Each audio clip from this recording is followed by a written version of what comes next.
Hello बच्चों, आपका अपने YouTube channel Brijesh study centre में आप सभी का दिल खोलकर स्वागत है।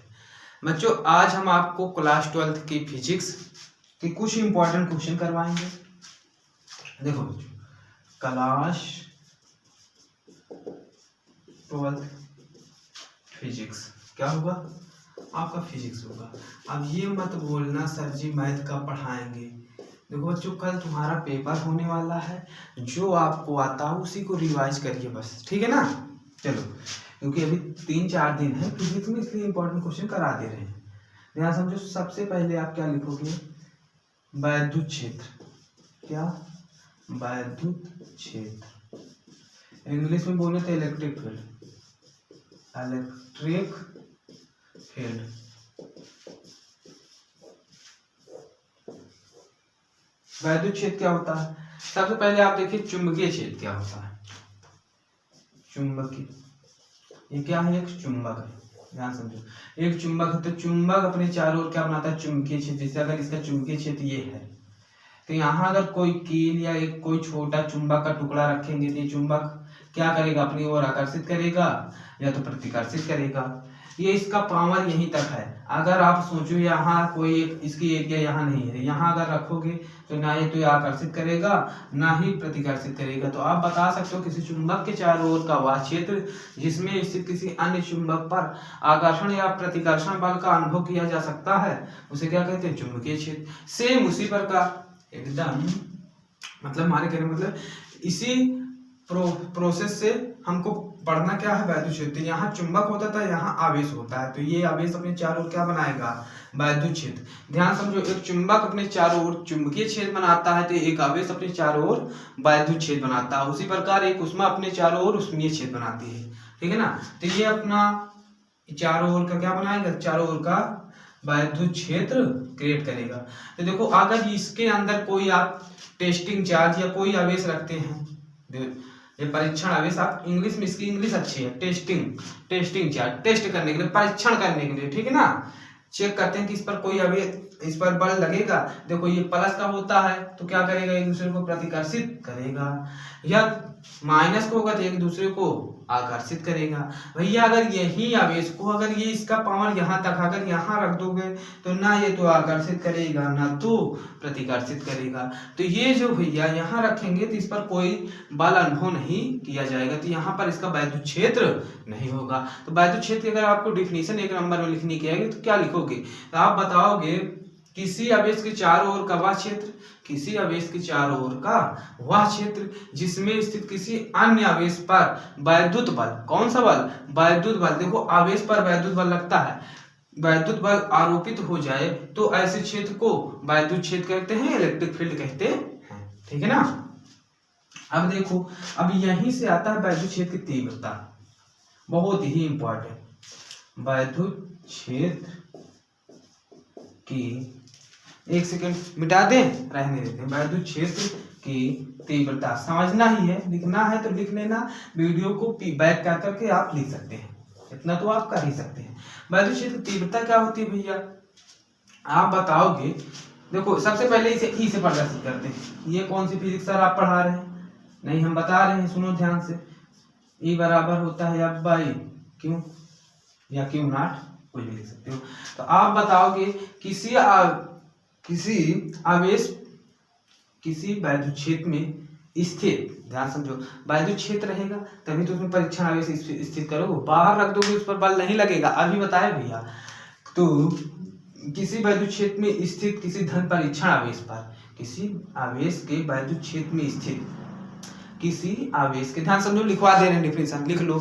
किसी आवेश के वैद्युत क्षेत्र में स्थित, किसी आवेश के वैद्युत क्षेत्र में स्थित परीक्षण आवेश पर आरोपित वैद्युत बल F, परीक्षण आवेश पर आरोपित वैद्युत बल F तथा परीक्षण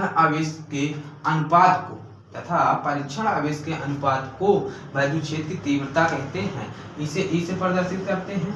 दूसरी डिफिनेशन अगर लिखना चाहते हो तो ई नॉट बराबर 1 कूलम मान लेना। क्या मान लेना? 1 कूलम। तो भैया ई किसके बराबर हो जाएगा, ये आपके एकांक वैद्युत क्षेत्र में क्या लिखोगे, बहुत आसान डिफिनीशन बन गई। एकांक परीक्षण आवेश पर आरोपित वैद्युत बल या को ही उस बिंदु की वैद्युत क्षेत्र की तीव्रता कहते हैं। भैया वैद्युत क्षेत्र की तीव्रता एक सदिश राशि है, वेक्टर क्वांटिटी है, सदिश राशि है, सदिश राशि है,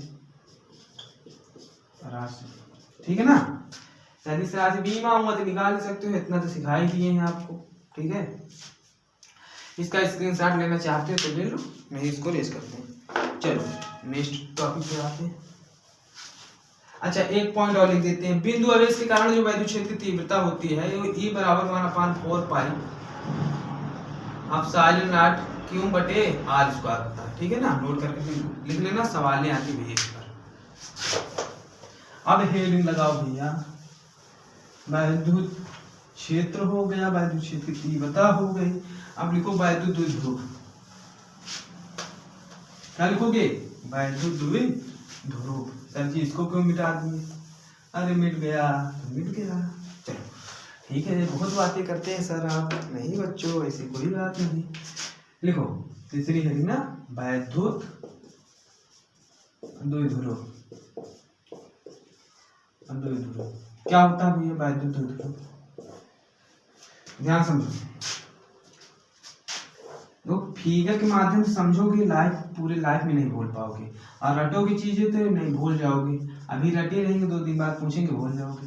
देखो क्या होता है, डिफिनीशन क्या बताओगे, ये इसकी संरचना होती है वैद्युत द्विध्रुव की। तो दो समान परंतु विपरीत परिमाण वाले आवेश, क्या बताओगे भैया, देखो दोनों समान है, क्यों ये भी है, क्यों ये भी है, ये माइनस का है लेकिन ये प्लस का है। तो आप बताओगे दो समान परंतु विपरीत आवेश, परस्पर अल्प दूरी। ध्यान समझिए, बहुत छोटी दूरी है, 2l मत समझ लेना कि 2l बहुत लंबी दूरी है, बहुत छोटी, सूक्ष्म मान सकते हो इसको, नगण्य मान लिया जाता है, ठीक है ना। तो ध्यान समझो, दो समान परंतु विपरीत परिमाण वाले आवेश परस्पर अल्प दूरी पर स्थित हो, कहाँ, परस्पर अल्प दूरी पर स्थित हो, तो ऐसी संरचनाओं को वैद्युत द्विध्रुव कहते हैं, ठीक है ना। क्या कहते हैं, वैद्युत द्विध्रुव कहते हैं। ध्यान समझो भैया, एकदम आपको बताया जाए, इसी से रिलेशन एक डिफिनीशन है, हर बार बोर्ड एग्जाम में पूछी जाती है। वैद्युत द्विध्रुव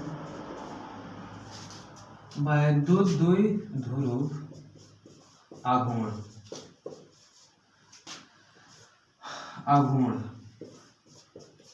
वैद्युत द्विध्रुव आघूर्ण क्या होता है भैया, देखो इसे P से प्रदर्शित करते हैं। सर जी ये कौन फिजिक्स आप पढ़ा रहे हैं, सबसे पहले डिफिनीशन नहीं बताते, बता देते हैं इसे P से प्रदर्शित करते हैं। देखो भैया यहीं से डिफिनीशन निकलते हैं, ठीक है ना, कोई डिफिनीशन रटी नहीं जाती। तो P बराबर क्या होता है, 2Ql। तो आप क्या बताएंगे, वैद्युत द्विध्रुव के एक आवेश का परिमाण क्यों, देखो परिमाण हमेशा धनात्मक लिया जाता है, किसी का रिजल्टेंट जो होता है ऋणात्मक नहीं होता, धनात्मक होता है।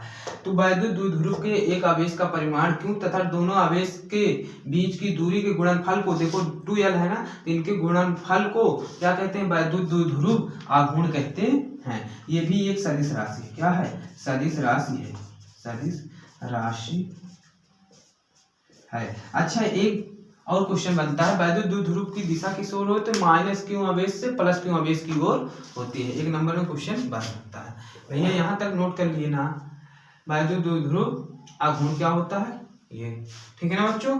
तो आज की क्लास बच्चों यहीं तक रखते हैं, पढ़ते लिखते रहिए, अपना ख्याल रखिए, और ज़्यादा से ज़्यादा बच्चों चैनल पर बच्चों को जोड़िए, क्योंकि आपकी फैमिली जितनी भी, मतलब कहा जाए जितनी भी आपकी फैमिली बड़ी होगी उतने ही आपको भी अच्छा लगेगा, हमको भी, और पढ़ाने में भी मजा आएगा। जितने भी बच्चे आएंगे पढ़ने और पढ़ाने में बहुत ही मजा आता है, ठीक है ना। पढ़ते लिखते रहिए, अपना ख्याल रखिए, जय हिंद।